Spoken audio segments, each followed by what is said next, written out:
governadeira da igreja em 1921. 1921. 1921. E eu, profissão de fé, eu fiz profissão de fé, foi na década de 50. Eu fiz profissão de fé. Na década de 50? Eu fiz profissão de fé porque a minha profissão de fé foi, para ser exato, foi interessante. Até não fiz em dezembro, não fiz durante a semana. Foi no culto matutino, culto semanal. Deixa eu ver a data. Foi. Ele? Quer dizer, eu comecei eu fiz a profissão de fé, eu estava com a profissão de fé em 59. E qual o seu versículo ou passagem favorita da Bíblia? O Salmo 125, os que confiam no Senhor, verso 1, são como o monte de Sião. Permanece firme, não se abala, mas permanece firme para sempre. Que foi esse tema que, quando eu fui acidentado no acidente, dos vários acidentes que eu sofri, o mais grave, né? Foi até o texto que o pastor pregou naquele culto de ações de graça. Felipe Dias, que era o pastor da primeira igreja presbiteriana de Niterói. E o pastor que fez a pública profissão de fé do senhor, então é o Felipe Dias? Não, foi o reverendo Abdias Fernando. Ah, sim, reverendo Abdias Nobre. Em 59. Em 59. Eu estava com 19 anos. E quais os cargos ou trabalhos que o senhor exerceu, realizou na igreja? Qual que o senhor se lembra mais? Vários foram interessantes. Na igreja presbiteriana de Barra de Piraí, eu só não fui presidente da SAF. Mas fui vice-presidente do conselho, né? Secretário executivo do Presbitério Oeste Fluminense. Primeiramente, quando jovem, tive liderança na mocidade. Fui presidente da mocidade, fui presidente da Federação Oeste Fluminense. Naquele período, pastor, era tão importante a liderança da mocidade que nós não tínhamos espaço físico, social, para hospedar a mocidade do Rio. Nós eu aluguei o restaurante da cidade, Maracanã, para hospedar a mocidade do Rio. Quando jovem, fundei a Associação Recreativa Evangélica em Barra do Piraí, quando eu consegui unir a presbiteriana com a Igreja Batista, com a Metodista e a Assembleia de Deus. Criamos na rádio, um programa de rádio na Rádio de Barra do Piraí, um espaço na rádio. E a Associação Recreativa Evangélica tinha um time de futebol de salão. Era tão importante que o presidente da Liga Esportiva de Barra do Piraí, o Cheque Elias, tirou as rodadas que eram no domingo, passaram para sábado, para nós podermos participar do campeonato da cidade de futebol de salão, e nós somos vice-campeões. Olha. Perdemos nós visto. Naquele momento nós fizemos uma integração com a Polícia Militar, até fui convidado para dirigir o futebol de salão da polícia. Teve então a liderança da juventude. Então, fui presidente da mocidade por várias vezes, fui presidente da Federação de Jovens. E outra coisa, pastor, nós preparávamos os jovens com vários cursos de liderança. Para que os jovens pudessem integrar a mocidade, a participação em todos os departamentos da mocidade, tanto intelectual como espiritual, social, recreativo, para que o jovem encontrasse a recreação no meio evangélico para não buscá-lo de uma maneira totalmente desvirtuada lá fora. Foi quando nós criamos a Associação Recreativa Evangélica. O senhor se lembra quando foi? Para ser exatamente, foi início da década de 60, foi 62.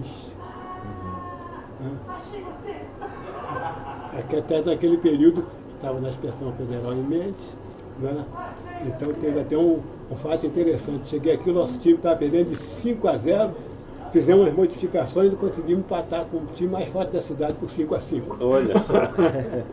Tá o Rui de prova aí, ó. O Rui foi muito participante, o genro dela. E qual história ou histórias ou momentos, né, que o senhor gostaria de contar sobre a igreja?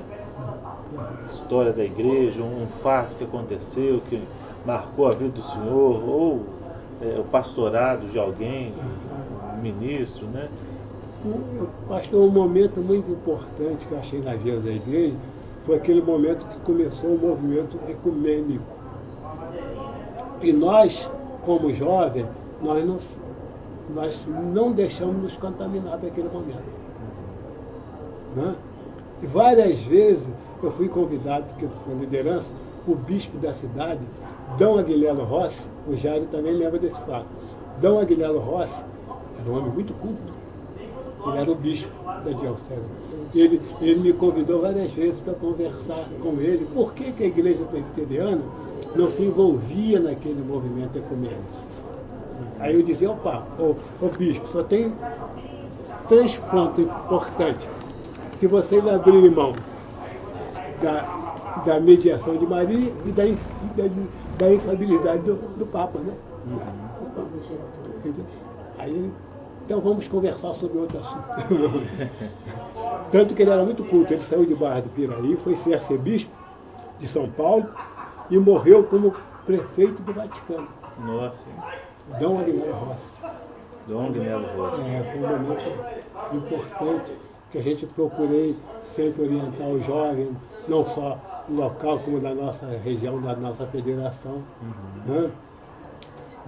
Quando surgiu, pastor, também naquele momento, tudo na década de 60, o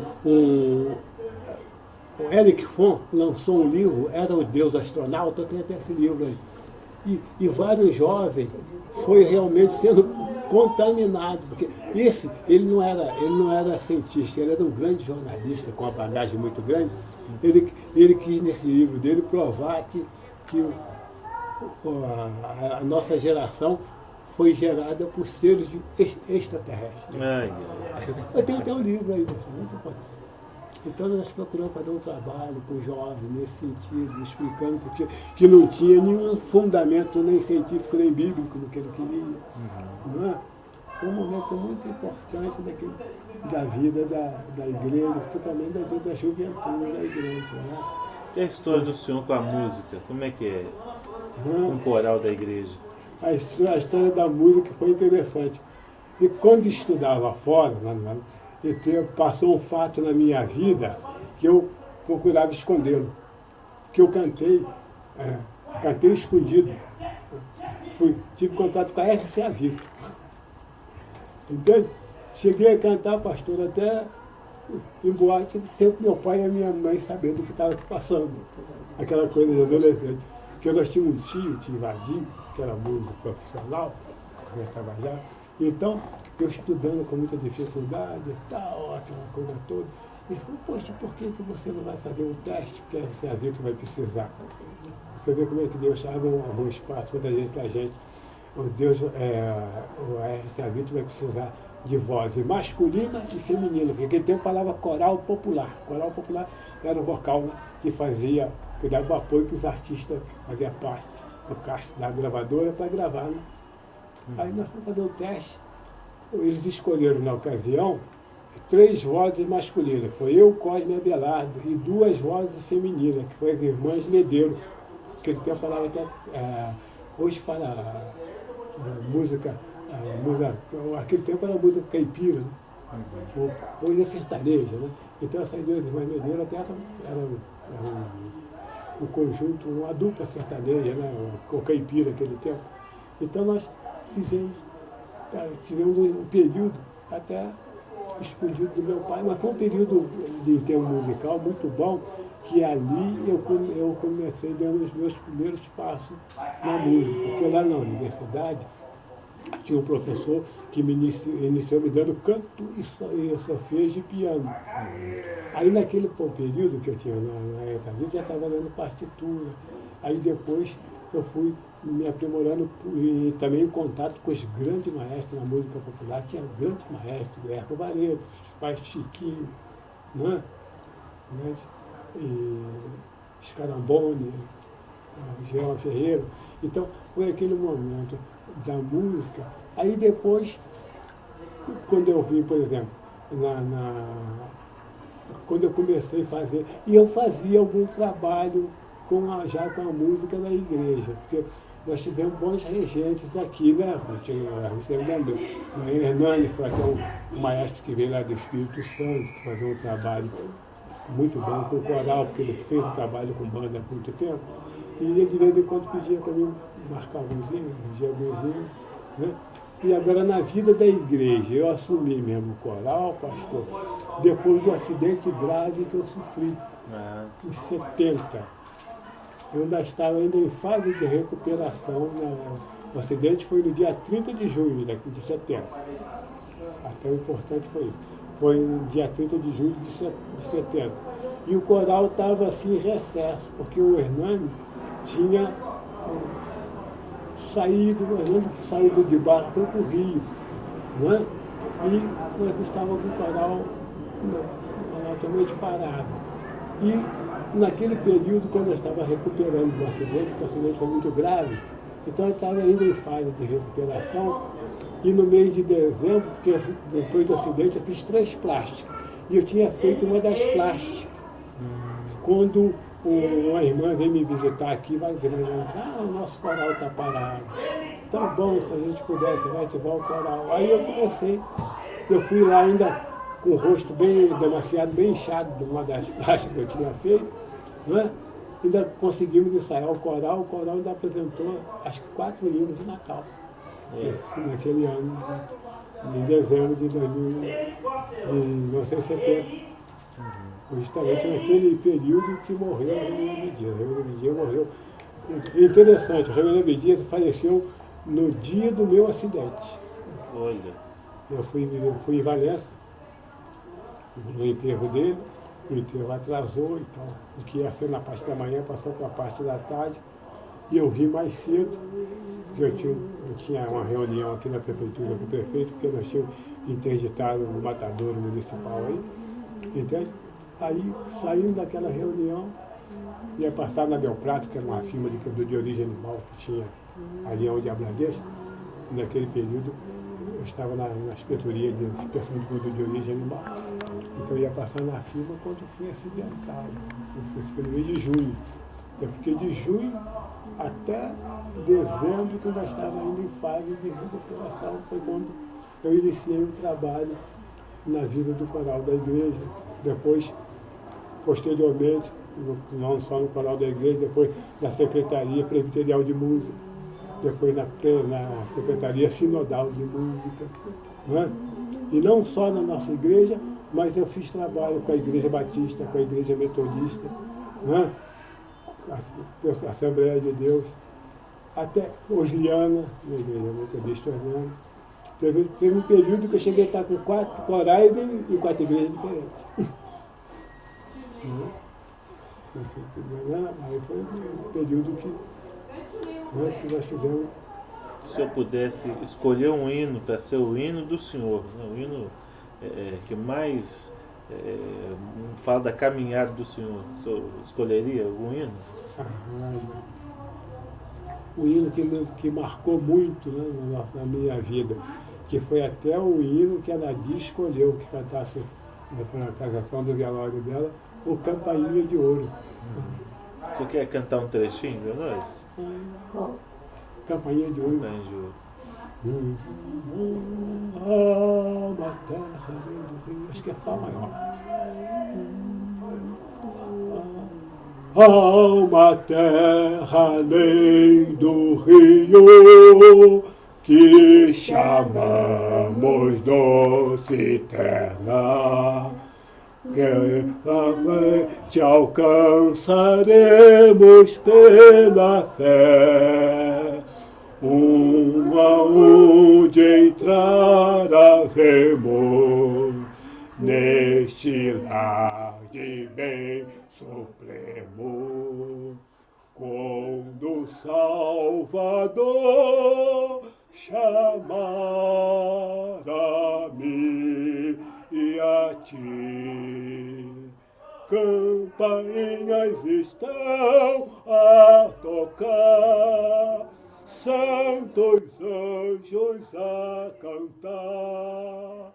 É a glória, aleluia e resplendor nesta terra além do rio que chamamos doce eterna.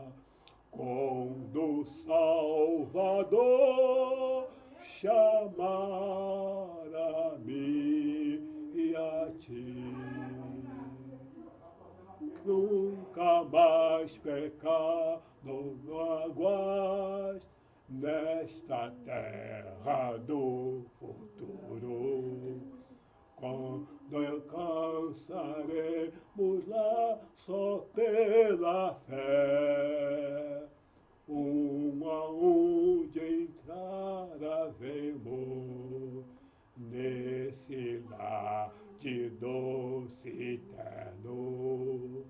Quando Salvador chamar a mim e a ti. Campainhas estão a tocar, santos anjos a cantar. Glória e aleluia e resplendor nesta terra tão eterna que quedamos do quando Salvador chamar a mim e a ti. A emoção tocou um pouquinho, porque são fatos que, né? E se o senhor pudesse deixar uma mensagem para os membros da igreja, para ficar na história do centenário da igreja, para os membros mais novos, que conselho, que mensagem o senhor deixaria para os membros mais novos e para a história da nossa igreja? Pastor, a coisa é o seguinte, a gente tem que entender que é um dos grandes privilégios nós sermos escolhidos, né? Como está na palavra, de sermos atingidos por esse toque mágico do Espírito Santo, que é a nossa conversão, né? E de entender que a igreja, porque muitas das vezes, principalmente os mais jovens, que muitas das vezes questionam muito a liderança, né? E tal, com relação, muitas das vezes, por causa da exigência em determinadas coisas, mas nós temos que entender que a igreja, enquanto ela for militante, ela vai ter os seus pequenos defeitos, mas ela só vai ser perfeita quando ela for uma igreja triunfante, né? E nós temos, então, que dar sempre o nosso melhor em prol da nossa igreja, né? E admitir que ali foi o ponto de encontro que Deus, que o Espírito Santo marcou, né, para que nós tivéssemos um encontro com Ele ali. Ser fiel a esse ponto de encontro, que é a nossa igreja, né? Até naquele ano que eu compus, quando a igreja fez 90 anos, tem um estribilho lá que diz, muito aqui, hoje comemoramos com muita alegria, muitos que aqui passaram, né? Hoje estão na glória, vivem desfrutando do gozo da vitória, né? Nós que aqui seguimos nessa história, enfim, sejamos testemunhos de Cristo, sim. Então nós devemos entender que nós temos o grande privilégio de ser membro da Igreja Presbiteriana de Barra do Piraí, uma igreja que teve muitas lutas, mas uma igreja que teve muita vitória, né? Muitas vitórias. Aí estão as filhas da igreja presbiteriana que prosperaram. Piraí, né? Volta Redonda é filho de Barra do Piraí, porque o trabalho presbiteriano, não sei se vocês sabiam, foi fundado pelo reverendo Daniel e o papai, presbiteriano. Mas está na história de Volta Redonda. né? Bom Jardim de Minas, né? É filha de Barra do Piraí. Né? Então, é uma igreja que realmente a gente tem que agradecer a Deus pela existência dessa igreja, pela liderança que ali passaram e pela liderança que hoje está com ela, no caso do nosso pastor, né? Que tem feito um grande trabalho, né? E agradecer a Deus por aqueles que estão ali liderando, aqueles que estão ali trabalhando, aqueles que estão ali testemunhando, como o caso da minha irmã que está aqui do meu lado, né?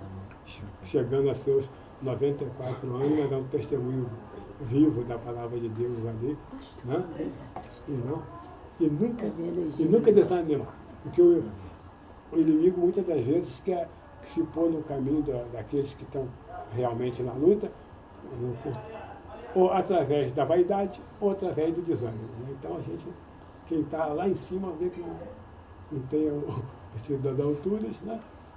E aqueles que muitas das vezes estão desanimados por qualquer coisa, não deixem de ser abatidos pelo desânimo. Né? Fé, como nosso Senhor Salvador Jesus Cristo nos falou, né? Neste mundo tereis aflição, mas tem de bom ânimo, que é o vencer o mundo. É assim que nós, com a graça de Deus, venceremos. Nós vamos vencer, vamos continuar lutando, mas vamos vencer. Não é, pastor? É isso aí.